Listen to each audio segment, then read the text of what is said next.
moi je ne suis pas surpris que le Maroc fasse partie de ces premiers pays, parce que je le disais, il y a une dimension sociale, il y a une dimension sociétale d'adhésion. Le Maroc fait partie des pays sur lesquels vous avez à la fois ce qu'on appelle une gouvernance unitaire, c'est-à-dire des élites politiques relativement recentrées, cohésives, voilà. Et puis deuxièmement, une adhésion populaire lorsqu'un message est bien compris, lorsque l'utilité de faire quelque chose est bien compris, il y a une certaine adhésion, voire une adhésion assez forte en comparaison avec beaucoup d'autres pays au Maroc. Une adhésion populaire. Il y a aussi une dimension logistique de mise en œuvre, de capacité de mise en œuvre, de capacité de déploiement. Il ne s'agit pas simplement de faire une annonce, mais l'annonce a été faite et préparée en sachant que derrière on pourrait, j'allais dire, l'implémenter, parce qu'il y a eu des exemples, massifs, sociétaux, de déploiement d'autres politiques importantes au Maroc. Le Maroc est primo-vaccinant, ça l'honore et ça l'engage, mais je sais que le Maroc sera au rendez-vous pour partager les résultats, son retour d'expérience. Compte tenu de la taille de la population marocaine, et si on envisage ne serait-ce que 5 millions de personnes vaccinées, on aura statistiquement des retours épidémiologiques, des retours, médicaux, qui vont contribuer bien au-delà de ces 5 millions. 5 millions de Marocaines et de Marocains se protègent, et en se protégeant, protégeront l'ensemble des autres Marocains. Et les 5 millions de retours cliniques sur leur cas peuvent informer la santé future de centaines ou de milliards d'habitants sur cette planète. D'un point de vue très pratique, il a un très très grand avantage, c'est qu'il est disponible.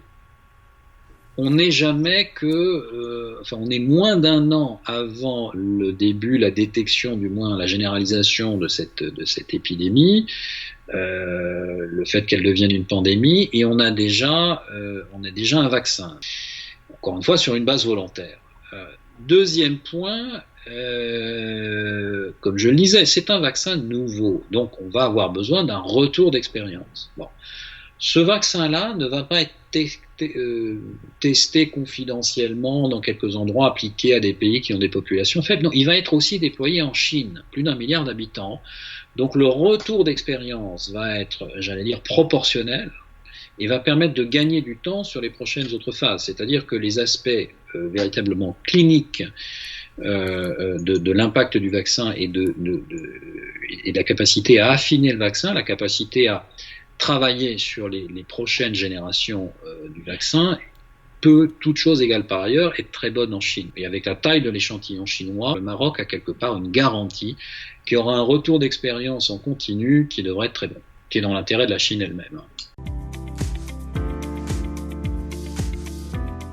Il faut absolument qu'il y ait une discussion internationale au plus haut niveau, en l'occurrence entre le Palais Royal et les plus hautes autorités en Chine, pour être sûr qu'on a en temps réel le plus d'informations possible, etc.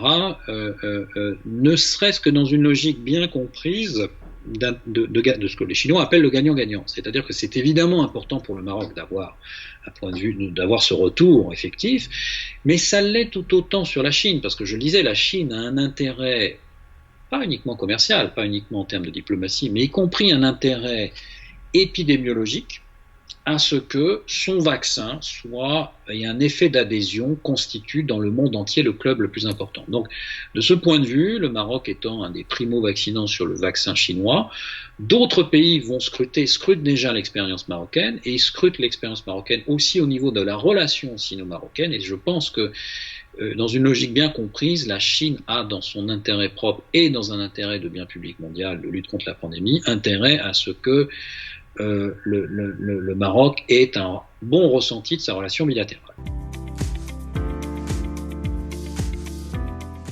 Il y a aussi des gens anti-masques, il y a des gens anti-distanciation sociale, il y a des gens anti-confinement, il y a des gens anti-tout. Bon. Et de l'autre côté, il y a des morts. Moi, ce qui me frappe, c'est que dans beaucoup de pays du monde, au bout de plus de 6 mois d'épidémie, on n'a pas encore compris la dimension collective. Quand je me protège, je protège les autres. Si je me protège, je crée une barrière contre l'épidémie. Et je pense que c'est peut-être ça. On a beaucoup vu les campagnes de vaccination aujourd'hui comme des choses, il faut vous protéger vous-même, etc. Je crois qu'il y a peut-être besoin de faire évoluer la communication.